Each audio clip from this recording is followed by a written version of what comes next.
Okay, hi there. My name is Jerzy Drozd. I'm a cartoonist and teaching artist. If you subscribe to my YouTube channel, you already know that. And this is just a live stream. It's part of my weekly live stream series, which I have been streaming at watchmework.com. But I'm doing a public one today. Usually I do these streams unlisted so they can live on Watch Me Work and then also be shared with my Patreon supporters. But today's a special day. It's my buddy Dan Mishkin's birthday. And I'm drawing a birthday card for him where I'm going to put him in the arms of Superman from the cover of Superman 3 because Dan is a big Superman fan. And more people should know that it's his birthday because he's an awesome guy and a dear friend. If you don't know who Dan Mishkin is, comic book writer for DC Comics back in the 80s, 90s, and early aughts. He continues to write. I worked with him on the Warren Commission report for Abrams Comic Arts. He worked on a book for Actionopolis. What other ones? Creeps from Image Comics, which he did with Tom Mandrake. So there's my like rough pencil version of Dan. And I'm gonna share the process of doing the finished pencils, inks, and colors. And then when I'm done with this, presumably in an hour, I will go post it to Facebook to wish Dan a happy birthday. I am drawing in Clip Studio Paint drawing application on the Vaio Z Canvas, which is like a Surface Pro kind of device. A little bit more, at the time when it was released, it was a little bit more tricked out version, like 16 gigs of RAM, a little bit more powerful processor. Let's get, you know what? Do I want to just, let's just go ahead and do tight pencils anyway, because that's what the live stream is for. And anyway, I'm going to turn this into non-photo blue.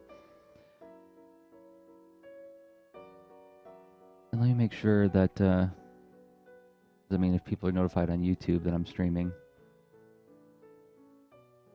make sure the live chat is open for that too. All right, off we go.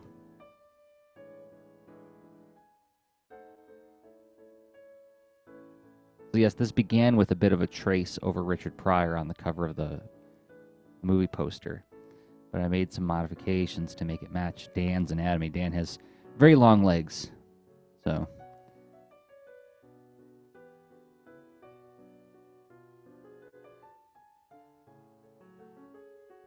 So now with the original image ghosted a bit, so I can focus more on my pencils. I'm going to do just that, focus on my pencils.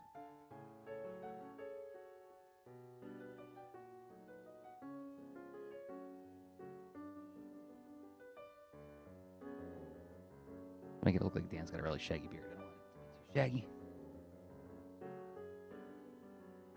He keeps his beard pretty neatly trimmed.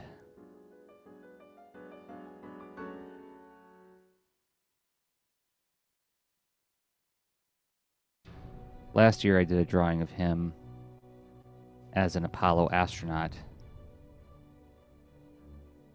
comically flipping upside down on the moon, pretty much making this exact same face. I think this is going to be part of the theme. I've been doing these birthday drawings for Dan for like 6 or 7 years now. But last year was the first time when I did like this like sort of pratfall-y comical version. Although, no, now that I think about it, a lot of the other ones I did were like him being chased by monsters that he wrote about at DC Comics.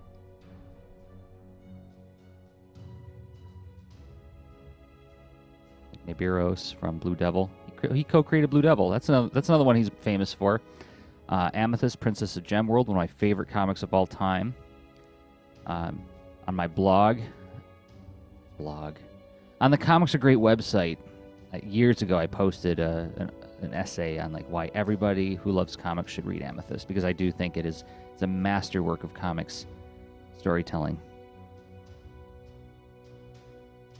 Okay, so here I'm going to have to turn up the opacity of the background a little bit because I got to look where Superman's hand is going to be interacting with Dan's body.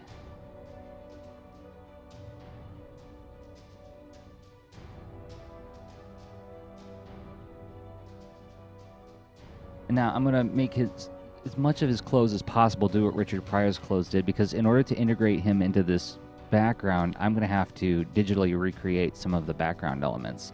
And I don't know how good that's going to look. Of course, this is just a hastily done, fun little, happy birthday drawing. So I don't feel like the pressure is really on me to super perform here. It's the idea that's more important than anything else. The premise and the thought. But at the same time, I want it to look decent. I want it to be something that he's going to use as his profile image for a while, which is, I've been fortunate or pleased to see that he has done that in the past. I guess that's the goal I'm shooting for here. I want to make something good enough that he would feel like he wants to put it on his profile image.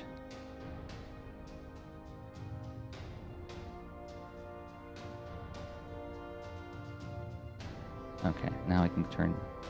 Well, let me turn this back down.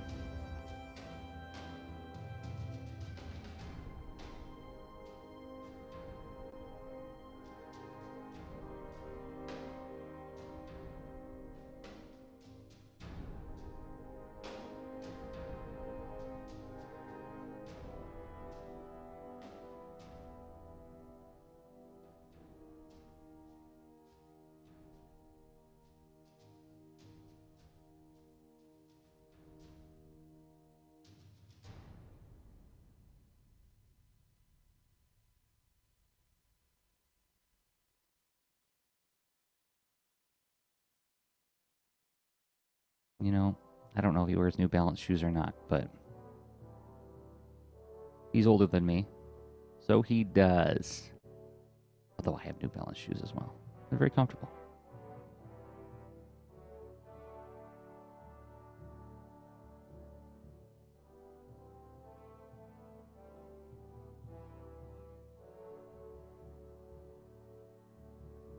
Yeah, I'm glad I did this. I'm glad I decided to pencil, because this is going to make things a little bit easier when I ink, and this is going a lot faster than I had hoped.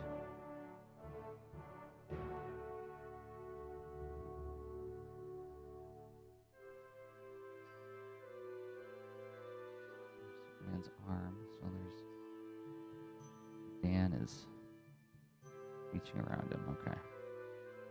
Gotta get that NASA logo.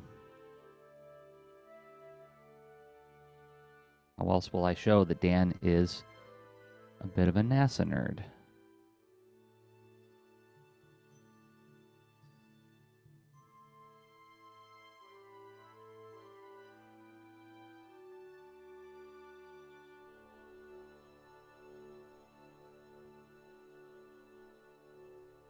Yeah. I think we've got our pencils complete. That didn't take too long. Fix that shoe.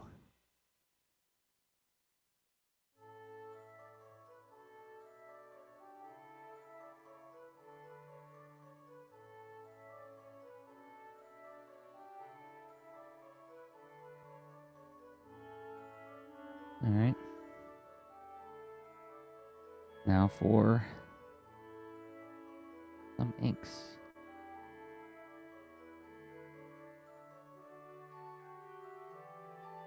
We turn off our pencil roughs, and I'm going to leave the background on just a little bit. Turn my pencils down to 30% opacity, and then go to my vector inks layer.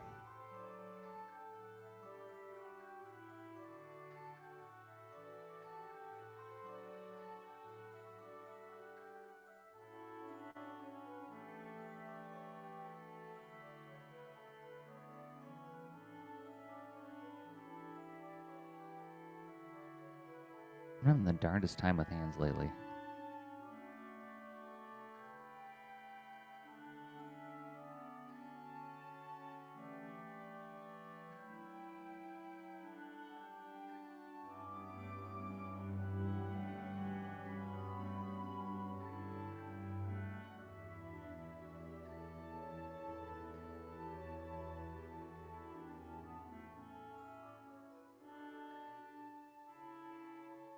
I'll make a soft inks layer to do the interiors to his clothes. If you haven't watched my live streams drawing in Clip Studio Paint before. There's a reason I do the outer contours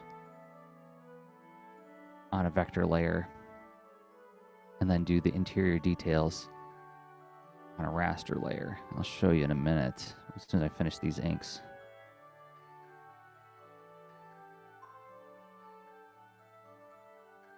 So what I'm doing is I'm tracing out or sort of inking anything that's going to have its own color fill. So I'm not going to ink his glasses. Those don't have a color fill in them. I'm going to do his eyebrows, though. I'm going to do the outer contour of his hair.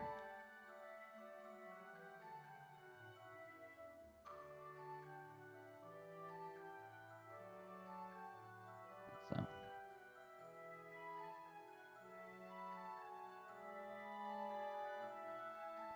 I'm actually going to close that line, too.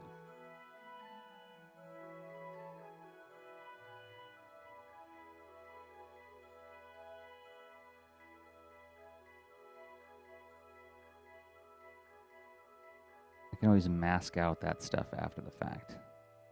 Like the line I'm drawing around Superman's hand. This is just to close all my shapes.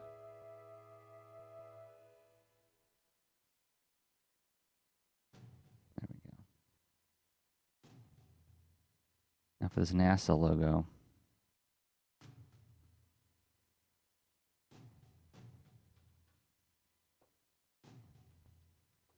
This is going to be a tiny image, so I'm not going to worry so much about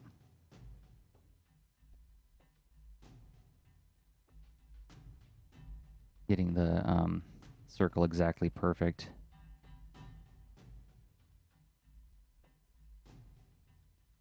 I think I'll do the orbit inside the NASA meatball on a raster layer.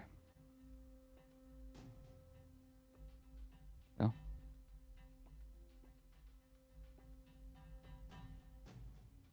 Whoops, don't need to draw those yet.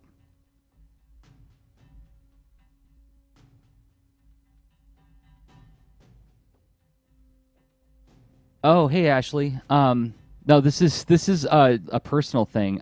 It's my buddy Dan Mishkin's birthday, so I'm actually drawing. And he doesn't know it yet, but I've done this every year for the past like 6 years. I'm just drawing a little birthday card for him. And in case you don't know, he's a big Superman fan, so I'm replacing Richard Pryor with him on the cover of Superman 3. So, yeah, this is just a little gift for a friend. Sometimes I do comics or do drawings. Sometimes I get the luxury of doing comics for me. I'm in a wonderful place right now because I'm very employed. I have lots of work to do. But, you know, that always comes with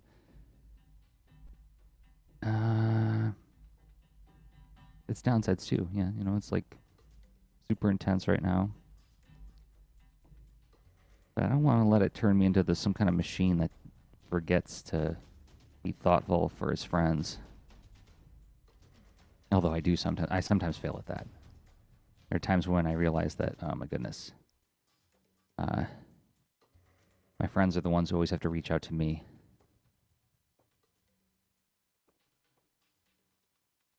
And then it's time to course correct a little bit.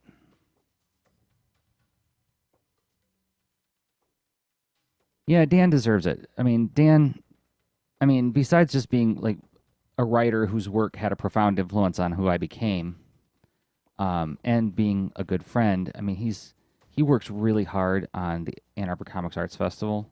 I mean, this is the part of the year where he does the most work. And so part of this, too, is just to remind him that he's really appreciated.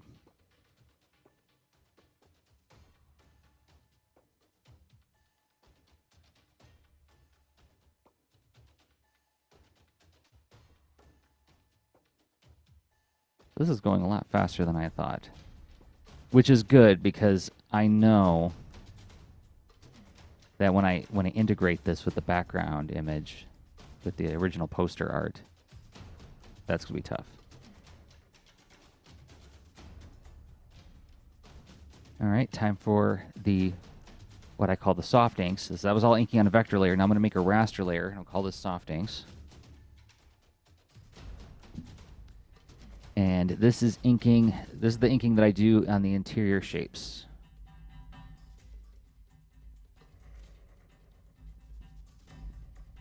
So sort of like working out the interior details of the objects. Putting in my silly little cross hatching and soft brushing and that stuff. And when I get to flatting this and dropping in the flat colors, it'll make sense. Hey, Jonathan.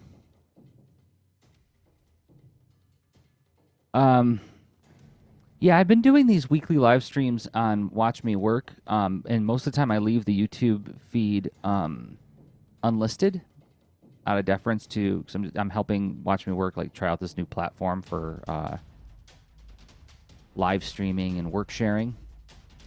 And then I just like share the resulting videos on my Patreon for my Patreon supporters. But because this is my birthday card for Dan Michigan, I thought I would do it publicly because everybody should know it's Dan's birthday. He's an awesome guy. I love him to death.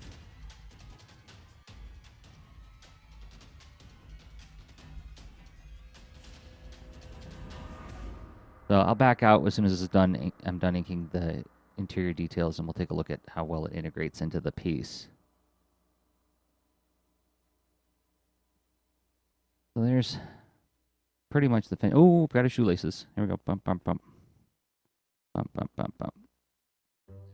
So finish. Oh, and we've got the NASA orbit. There we go. Okay. So now let's turn up the opacity on the original image and see how well it integrates. See, I'm going to have to repaint or fix like Richard Pryor's legs, take them out of there, and a little bit on his head, but that won't be a big deal because that's like sky mostly. But like replacing those mountains in the background, we'll see how that's going to go. All right, so now I'm going to turn off my soft inks layer. I'm going to go to my inks layer. I'm going to make it into a reference layer. And then I'm going to go to my flats layer. I'm going to turn off my pencils now. I'm going to fill in the shapes with the paint bucket tool set to refer to the reference layer. Let's get some kind of a flesh tone here.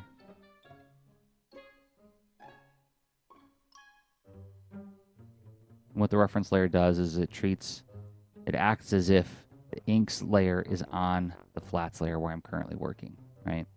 That's the big idea. That's the benefit of doing that. All right, let's get Dan's hair color.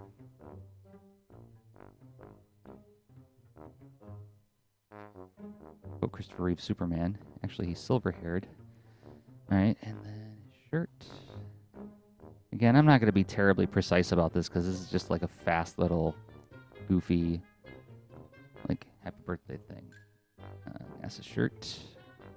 NASA meatball.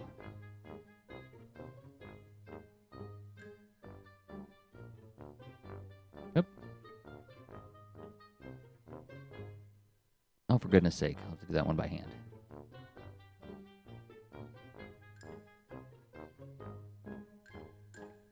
Flatting by hand is the worst, am I right? Who needs it? Hate on it, spit on it.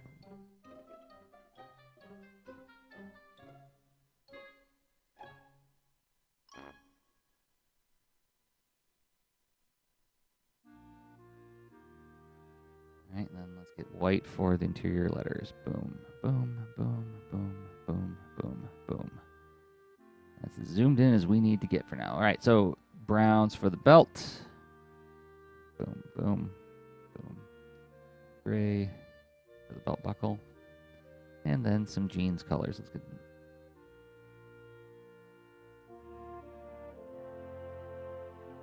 Ah! More by hand stuff.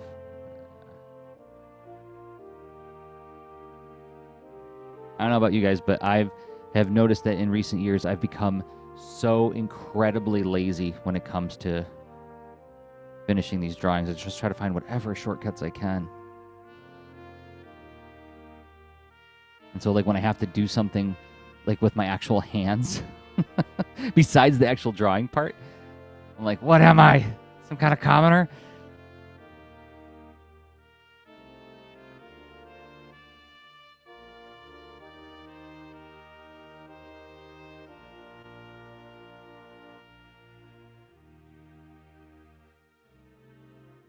There we go.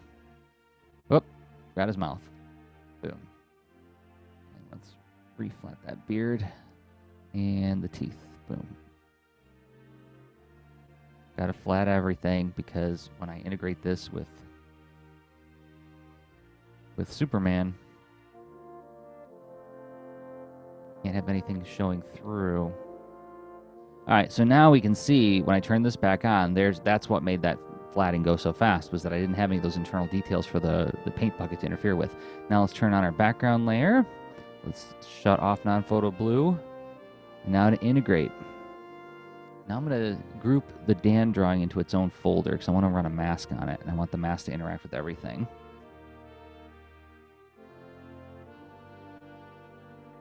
And let's put a mask on it. And I can take my eraser tool. Man's hand here.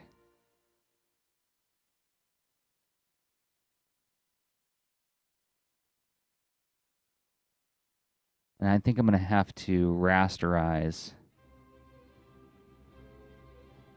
the image of Superman in order to edit it, aren't I? Guess what we're going to do here? I drew those lines too close to Superman's finger, so I'm going to have to actually go to the inks layer and erase those lines all together. There we go. And then on the flats layer, gently erase around this. Maybe even paint a little bit too, yep.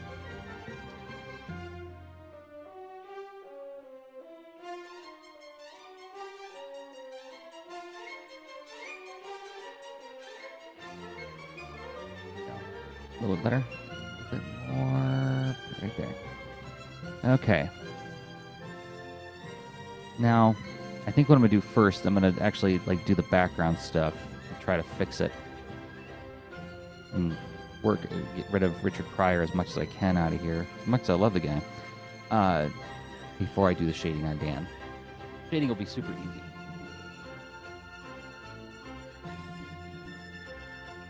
Oh, hey, Vanillion. Well, it's kind of you guys to say. Oh,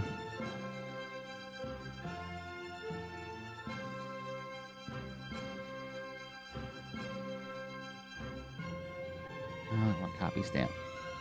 It's super kind of you guys to say. Oh, for goodness sake, what? I'm on the layer. Oh, I have to alt-click on it. There we go. It's been a while since I've used the copy stamp in Clip Studio Paint. As long as I do a passable job.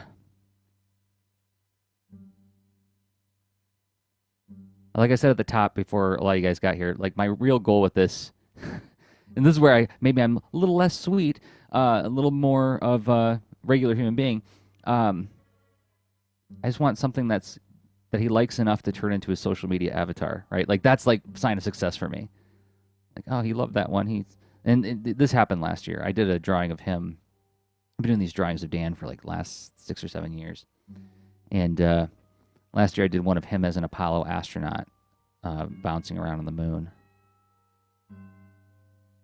In a very comical way. Very, very similar in tone to this image that I'm working on right now.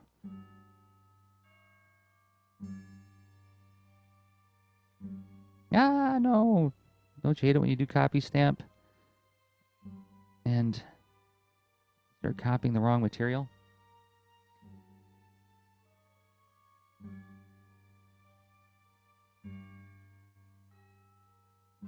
And yes, Vanillion, I agree. Eventually, when we get to that Star Trek level of just having to hold an instrument and then just we think about it a lot and then suddenly we've got art, that will be pretty great.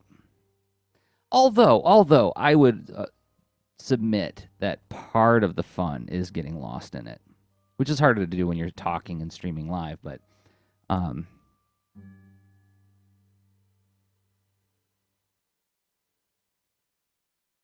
mean, if it didn't take a long time, that's part of the fun for me. As much as I complain about it, and as much as I try to cheat and shortcut my way out of doing the actual work part, I do enjoy the part where I get lost in the work. Let's copy a little bit of this. No, that's looking like poo.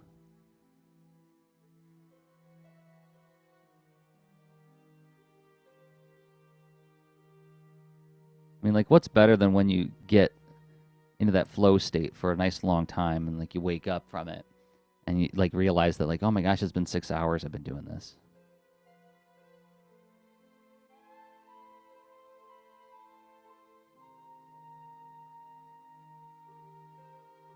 That's good.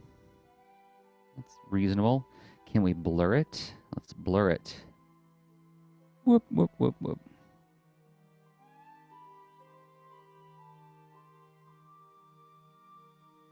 This part's going to be tricky. That went better than I thought it would. Let's go back to copy stamp. No.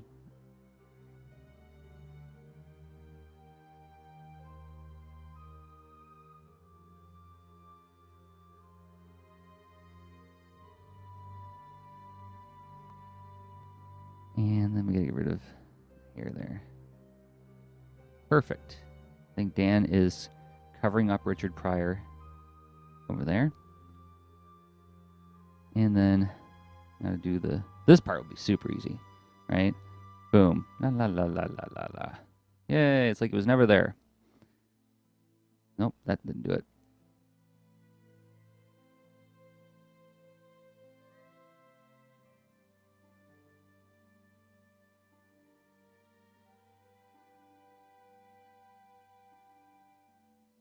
Uh-oh. Gonna make the brush really tiny. Oh. I don't understand. I guess I've never really looked at the settings of the copy stamp in Clip Studio Paint. I thought it was exactly like in Photoshop, but it is, the brush is acting super weird. It's like that thick to thin brush, right? Where it like automatically tapers the end for you. That's what it feels like it's doing.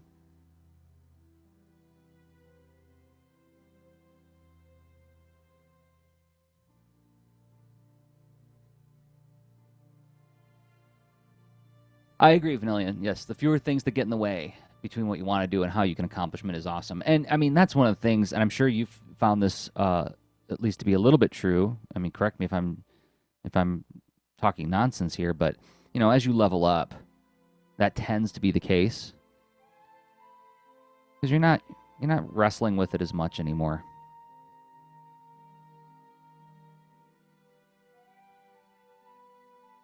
Oops. And you're not guessing. And I think a lot of the time I spent in my early days, like back when I was working on the front, was a lot of times I was sort of figuring it out for the first time what I was doing with a lot of these shots, even though I had drawn comics before that.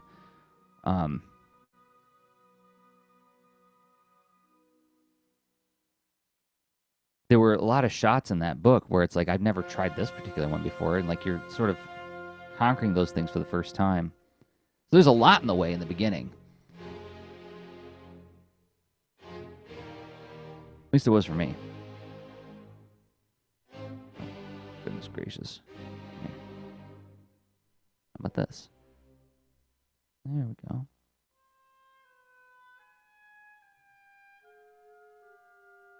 Let's see how we're doing. So almost integrated. It's getting pretty darn close. I mean, I think I'm almost ready to shade. And talk about record time. I'm going to have this done in like less than a half hour. That's great. Because I still have penciling to do, which I'll switch to after this.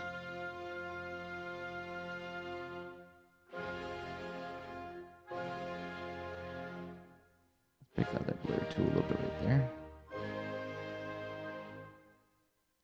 Oh, Richard Pryor's coat.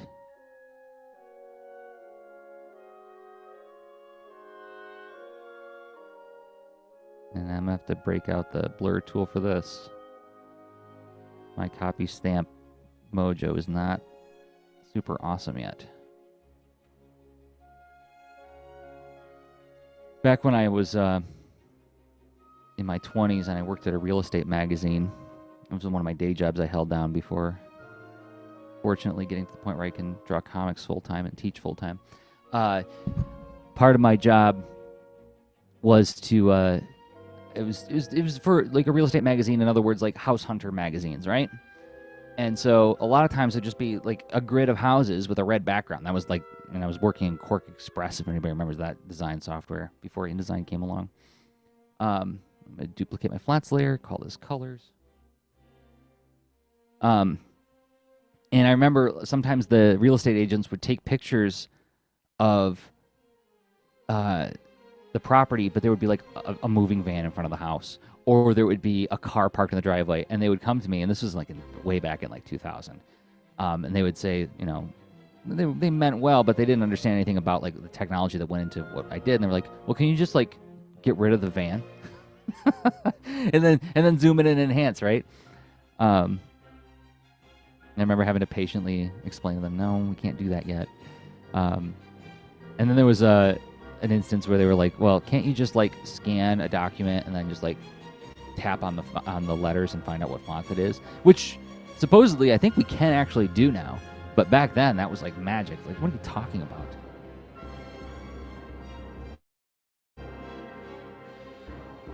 I'm going to color this the sort of clumsy, well, mimicking natural media, right? So I'm actually applying like different colors on the layer rather than using like a shading layer with, you know, a different blending mode. I got hooked on doing it this way with Boulder and Fleet, and it takes more time, but it just, I don't know. I feel like I have a lot more control over the way the colors are all working together, especially the way I shade.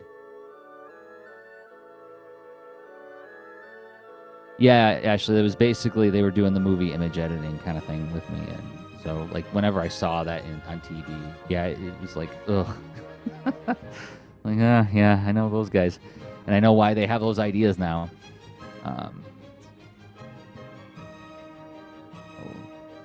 Gradient, warmer shadow color.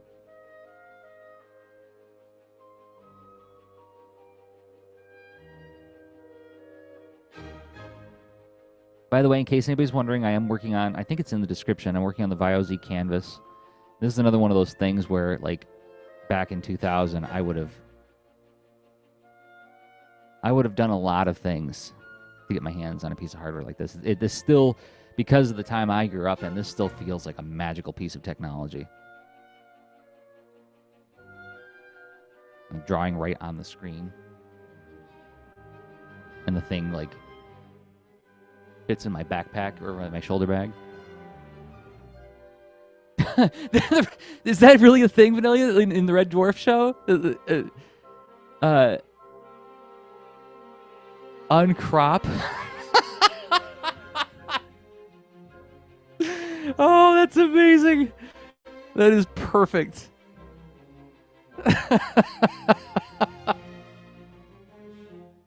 Oh.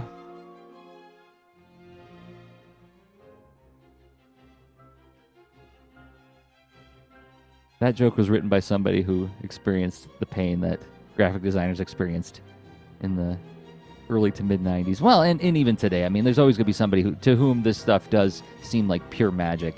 And, you know, it's like they ask questions where they just don't know.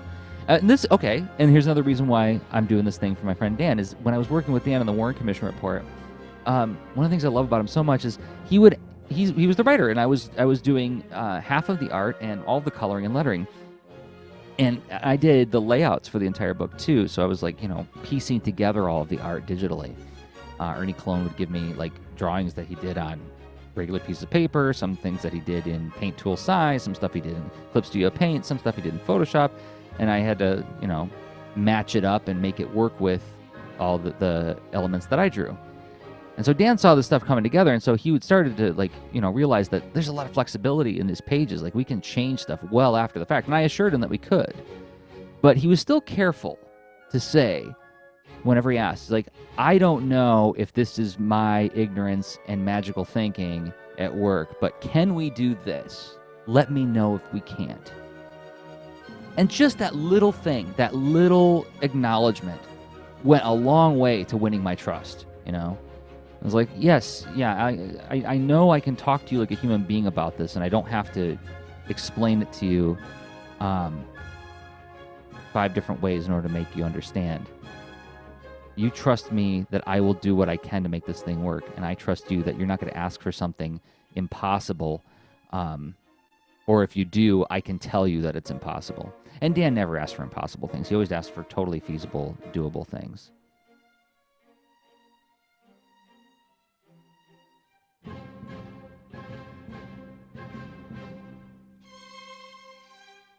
And I'll say this 100 times. I mean, like, he's one of those writers where I would highly, highly recommend working with him because his scripts are so visual.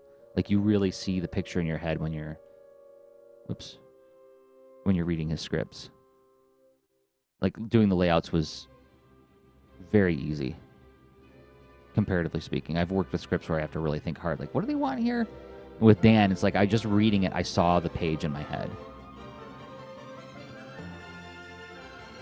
Kind of a rare thing. It's hard to come by.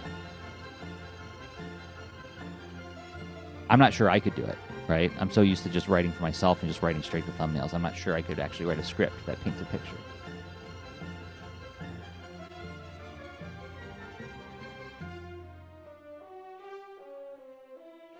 Yeah, Ashley, this is just what Rob would call perspective taking, right? Is like realizing that, okay, you got an experience in a that I don't have access to. So I'm acknowledging that.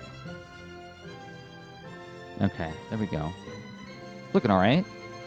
Let's get the lettering in here.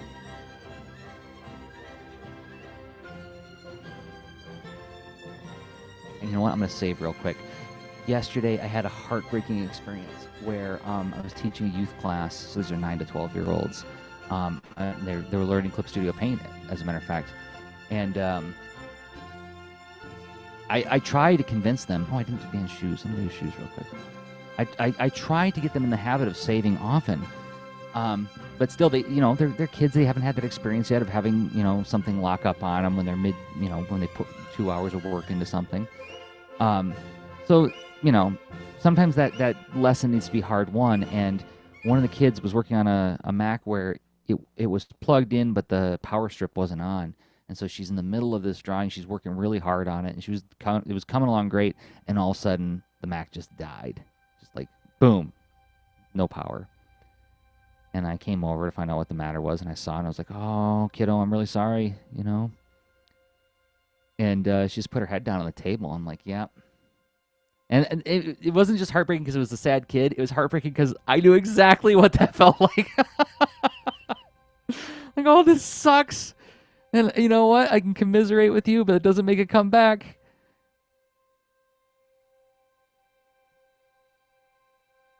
At the end of class, she came up and gave me a hug, and she was assuring me that she was okay now. But it still, it broke my heart.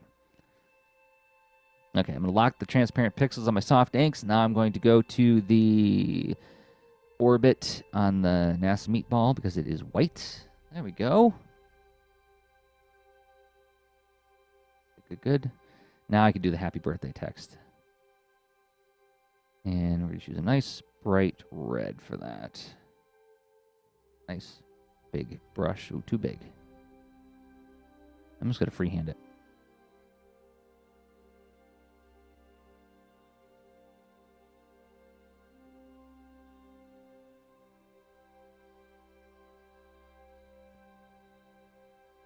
Take that, John Mulaney. Not everybody runs out of space.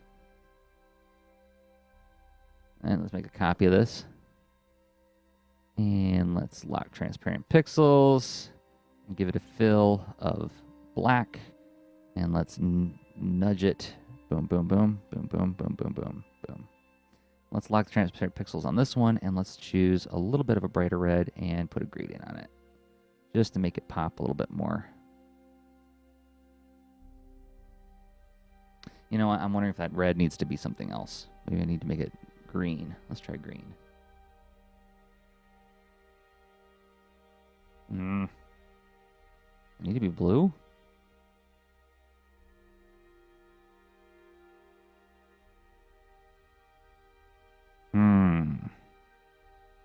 it need to be purple? Maybe it needs to be purple. Try that.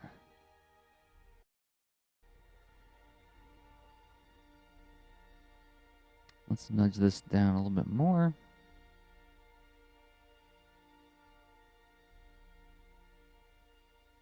There we go.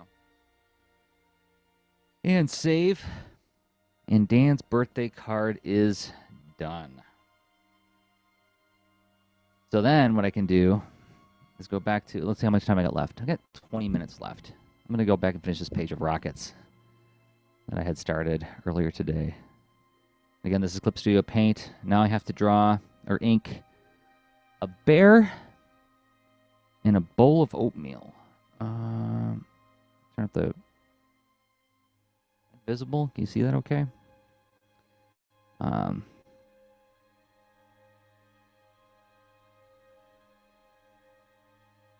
This is a thought experiment part of the book where I'm trying to use funny juxtapositions to explain some physics concepts.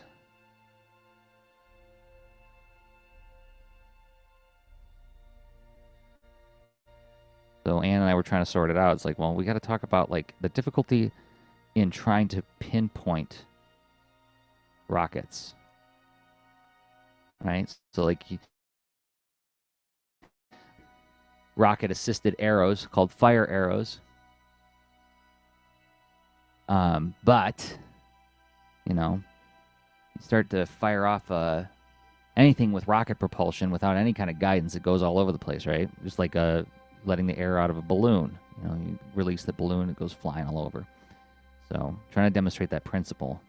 And so I think it was Anne who suggested, like, she said, but what if he uses a bowl of oatmeal for target practice? I'm like, that's something a fifth grader would think is funny. There's an absurdity to it.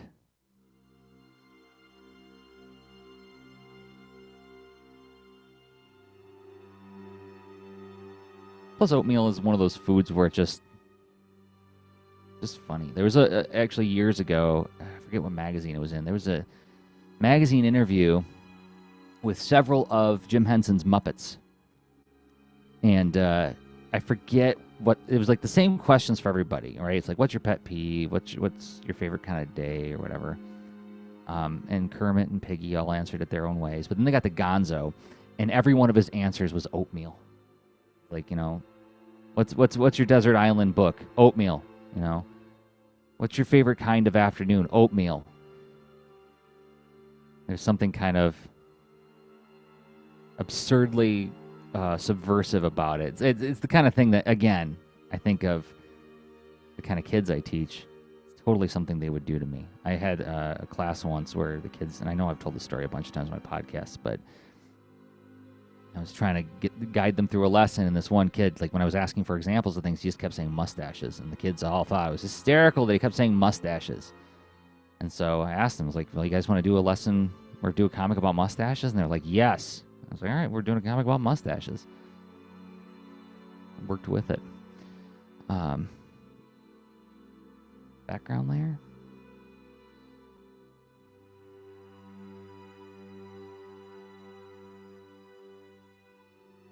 Now I'm going to break out some of those Clip Studio Paint awesome perspective tools.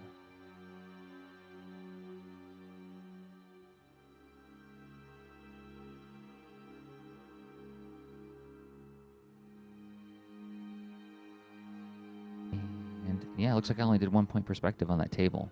Uh-oh. Is that cheating? Nothing exists in 1 point perspective. Here's why I love those vector layers. Boom, boom, boom, boom, boom. And this is another reason I love those vector layers is redraw the width. Oh, come on. There we go. And redraw the width after I drew the line. I love that. And again, this is like that aspect of current state of drawing technology that just like feels like wizardry when I do it. Through no skills of mine, it's the affordances of the software and the hardware.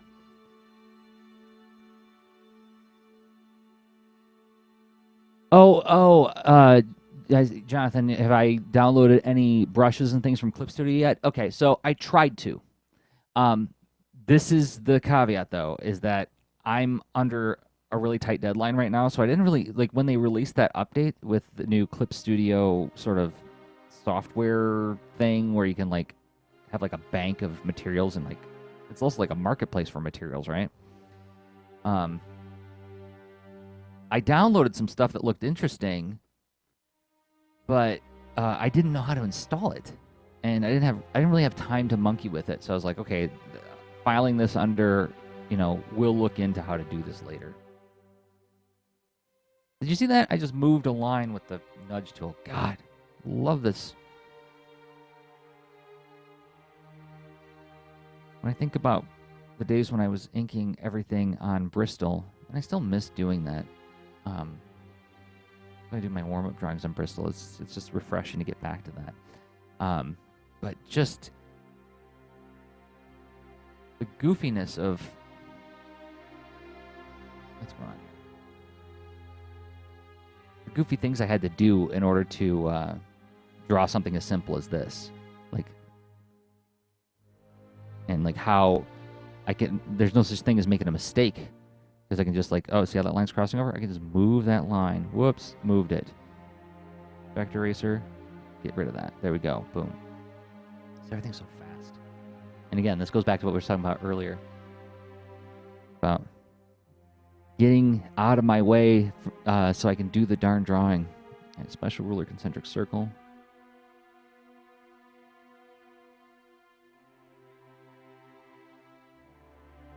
Oh, this looks like I did line curve tool to make this bowl. It's not exactly super awesome. There we go. I think I could freehand the rest. But yeah, Jonathan, if you know of any resources or tutorials on how to actually install this stuff after the fact, I would appreciate it because yeah, I know how to get in there and like look at all this stuff, but like as far as like getting it into Clip Studio Paint, I would have thought it would be more seamless than what it appeared to be. And maybe I was just missing something.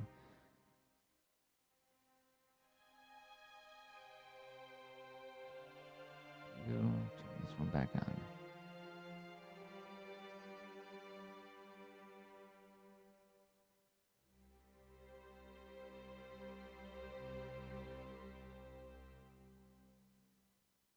All right. My rulers. Oh, you did make a video. Jonathan, I apologize. I haven't been keeping up with my YouTube videos. Yes, I will check that out. I am a subscriber. Funny. Thank you for being classy about that too, Jonathan. I just did what listeners do to me sometimes about the podcast. Like, Jerzy, when are you going to talk about this? I'm like, dude, I talked about that months ago. But I don't expect everybody to stay on top of everything that I do.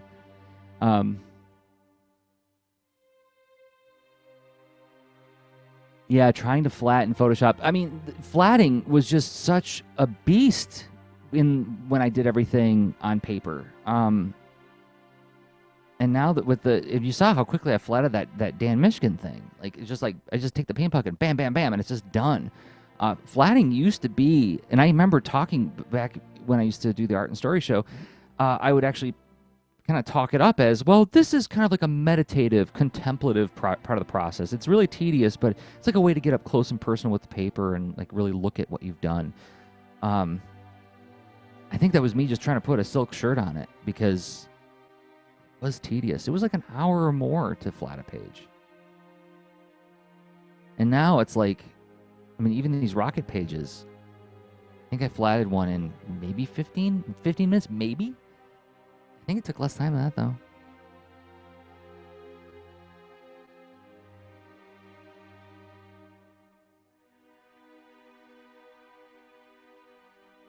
All right, and soft inks again. Let's put a few little... Oops. There we go. go. And make a selection here. And here's another thing I love. I can select an area, get a brush. I can actually do like traditional style soft inks on it. Right? Not have to be terribly careful. Although, check this out, I just realized if I go to my background layer and turn on my rulers again. Oh no, those match. Okay, looked like they didn't. So, final panel. I gotta finish. Oh man, if I finish this page and the card in the time that I had allotted, I'm gonna be so happy with myself.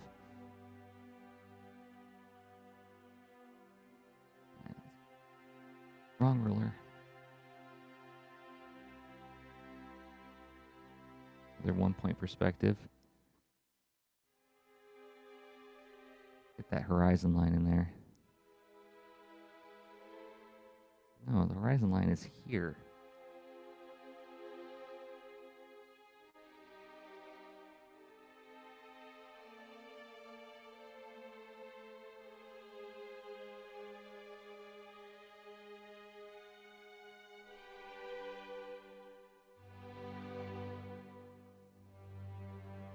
Yeah, I think about when I think about like again like old days kind of stuff. Comics pages, and I mean this is partially skill acquisition, right? So it's partially that like I've leveled up over the years, and like certain things that took me a long time to draw don't take me as long to draw now. But just in terms of like the technical requirements in order to actually draw a page. I remember like in 07, a page of comics, I mean, it was at least 4 hours to pencil, 4 hours to ink, and at least 4 hours to color.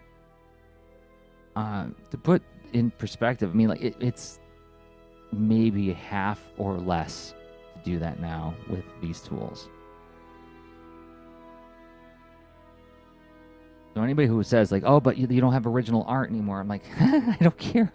I get the book done faster. I can get back to my life. And I know there will come a day where I will regret it. Like for instance, like there, last year we did that art show at the Ann Arbor Art Center, and like the question came up like, well, Jerzy, are you gonna put any pieces in it? And I'm like, I'm the curator, so I don't think I should.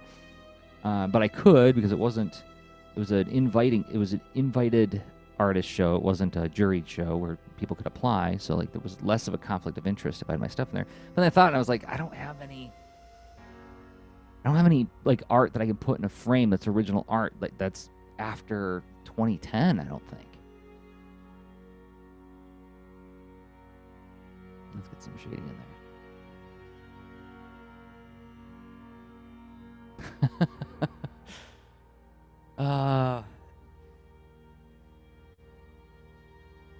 That's right. You've been along for the ride.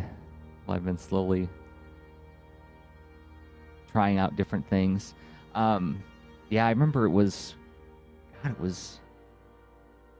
I got a little bit more. When did I get that Galaxy Note? And I was like so fired up about it.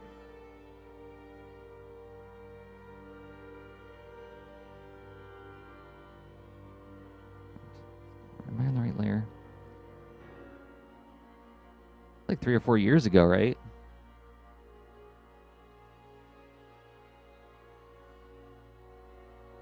Well, yeah, I mean, Jonathan, like the topic did come up of doing digital prints of my work, right? Because some of the other artists who were in that art show did contribute digital pieces, right? I think Rob's piece in the show was digital.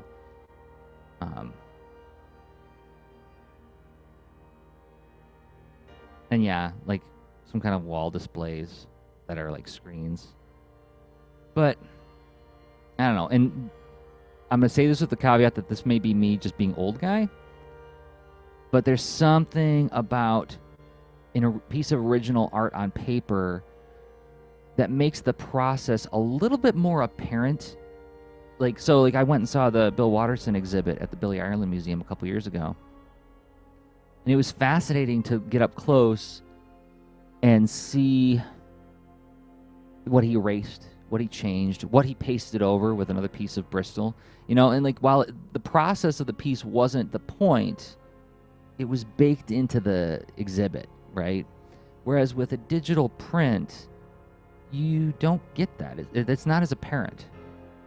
Now, I know that I'm probably not representative of the wider audience who was there to look at Bill Watterson's work, right? I mean, yes, there were a ton of cartoonists there. It was like a pilgrimage for a lot of us. But I know that, like, for the general public, it's like, are they as excited about that aspect of it? Well, maybe not. I mean, I'm sure that people noticed it.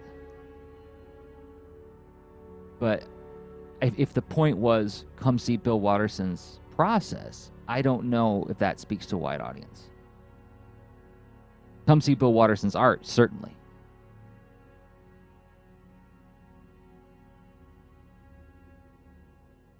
So that's a trade-off. And I mean, as a guy standing looking down the barrel of a deadline, it's like right now I'm happy with that trade-off.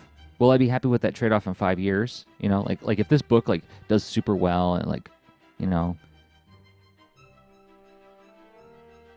there would actually be like some demand for the original art. Sure. Be like, oh, I just left money on the table. That sucks.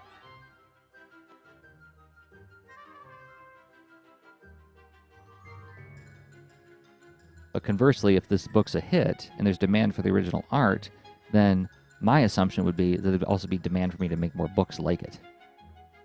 Which gets back to the whole, like, let me just make the comics.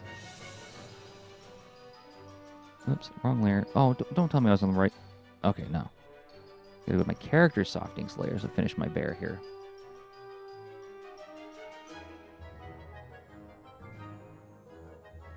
This poor bear is not like Boulder at all. He's a very grumpy cuss.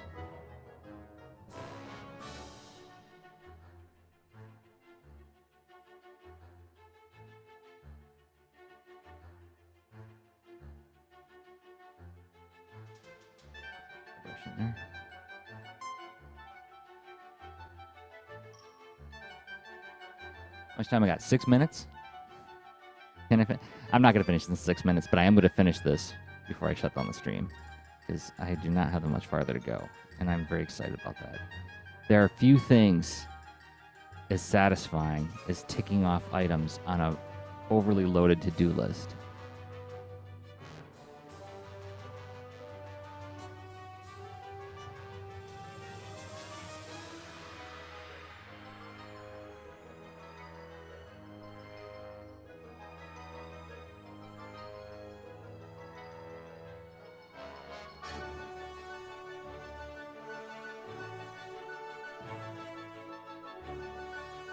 This is another thing that I don't, correct me if I'm wrong, but I don't think Photoshop can do this. Like, you look down in the bottom left corner of my Clip Studio Paint. There's the foreground color and the background color, and then there's choosing transparent color. So I can use this nice dry brush with transparent ink and cut out ink. One of those things where it's like, once I discovered that, I was like, that is incredible. Why wasn't that there before? That is such a neat little trick. I don't like these claws. Fix them.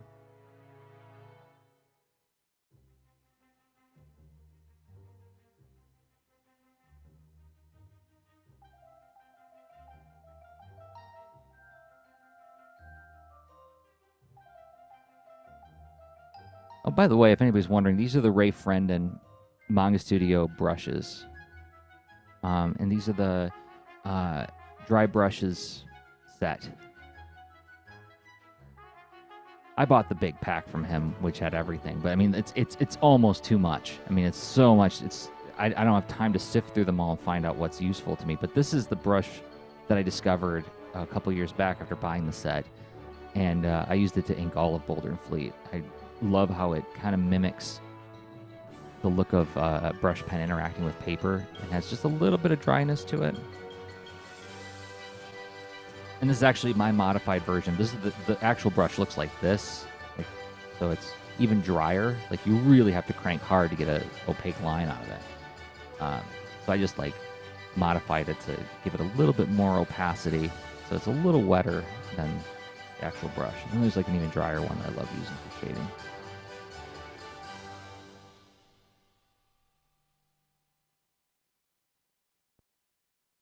Yeah, Manga Studio is pretty great. I know I extol its virtues a lot, and I wind up like doing a free sales pitch for it. But again, it's like just coming from the period I grew up in, where I developed my skills as an artist. It solves so many problems that came out of working digitally. So much like when I first started in the 90s, this would be like 95, 96. The first pieces that I did were everything was done on the boards. The sound effects, the word balloons, everything was done on the boards, and you just photocopied it or shot it with a giant offset camera. But the moment, and I remember it was when I was working for an Arctic Press on some Ninja High School stuff, and they were like, well, could you please color it? And I'm like, oh, crud. I got to learn how to color now in Photoshop. And like on the one hand, it's like, great, now I can just like PDF or FTP the files to them, or actually, I think back then I would FedEx them a CD. How do we save this file? But on the other hand, it's like, well, now I got to figure out how to make color interact with my artwork in a way that's like feasible and looks good. And so many things like color holds were such a pain in the tuchus.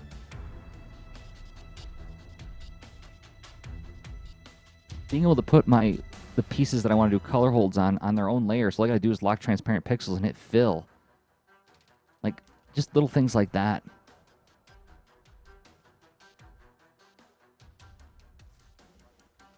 Huge.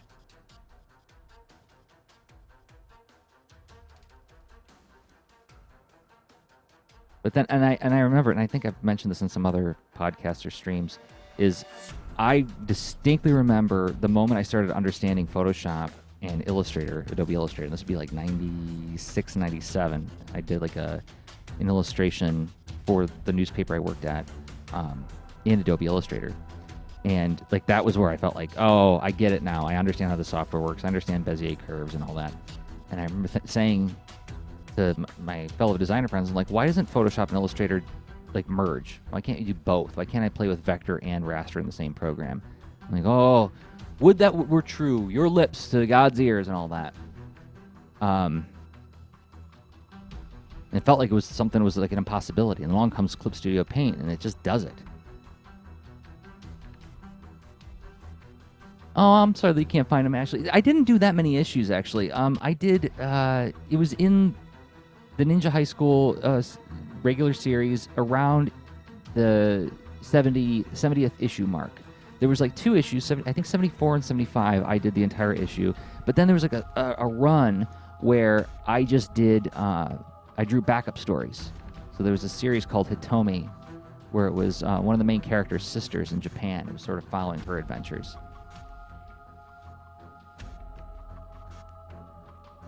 And then I did, I think, like a cover for Girls of Ninja High School. And I did one standalone issue. It was called the Ninja High School Summer Special, which was the only one called that. It was originally part of an annual series called the Swimsuit Special. And guess what? Old Jerzy felt uncomfortable working on a book called Swimsuit Special, so they were very kind in saying, okay, well, this one, we'll call it the Summer Special for you. I was like, thank you for being flexible with my uncomfortable uptightness.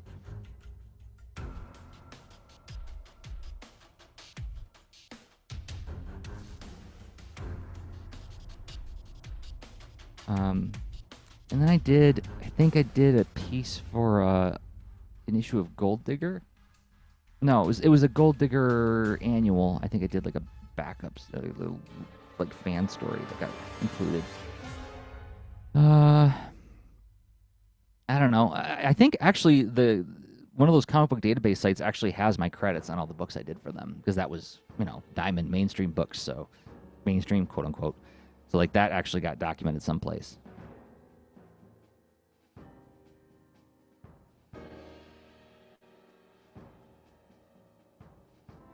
I mean, it depends on which issues you find, because if you find the early enough stuff, you can see the period where I was like just aping Akira Toriyama so shamelessly. I was like, no one will ever know. I'm copying this obscure artist named Akira Toriyama.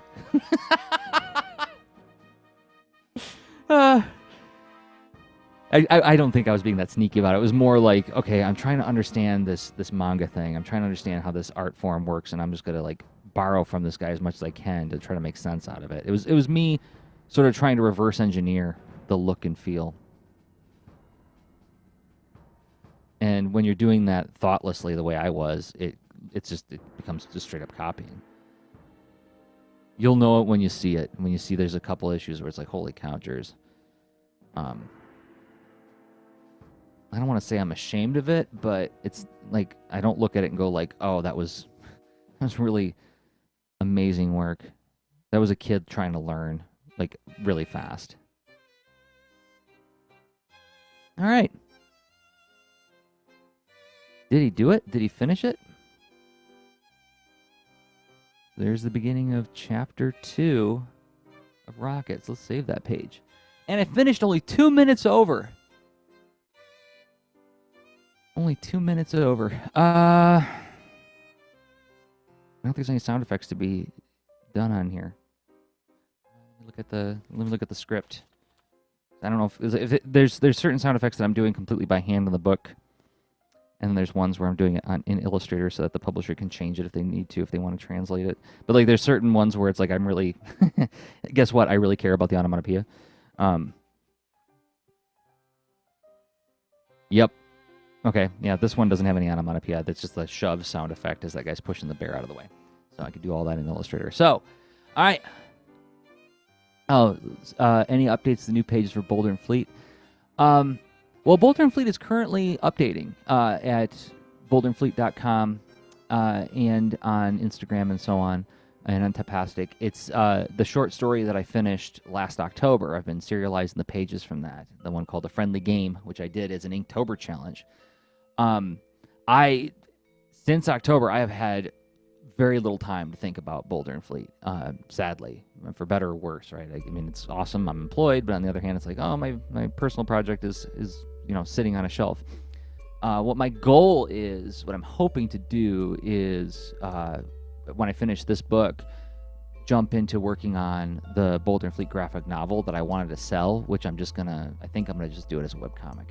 And if it gets sold, if I wind up finding a publisher for it, great. But if not, I get to tell the story that I want to tell. Which, I think I've been talking about on my Patreon is going to be, I think right now is going to be the origin story, like how the two characters met and how they became friends and how Boulder came to be a pacifist bear. So I've got notes that I've been working on for a long time, but I just haven't had time to really touch on them. So hopefully soon. But in the meantime, I've got like 60-something pages to ink, and then, Ann and I got to letter and color it. So thanks, everybody, for hanging out and chatting with me while I worked. And I'll see you guys on Twitter and Facebook or wherever, but mostly Instagram. Jerzy Drozd on Instagram. That's my favorite place to hang out right now. Twitter is very, very stressful, and Facebook is just, I don't have the app on my phone, so it's like I never think about going there. So that Twitter and then, or Instagram and then Twitter would be like the hierarchy for me. Anyway, thanks everybody, and I will see you guys later.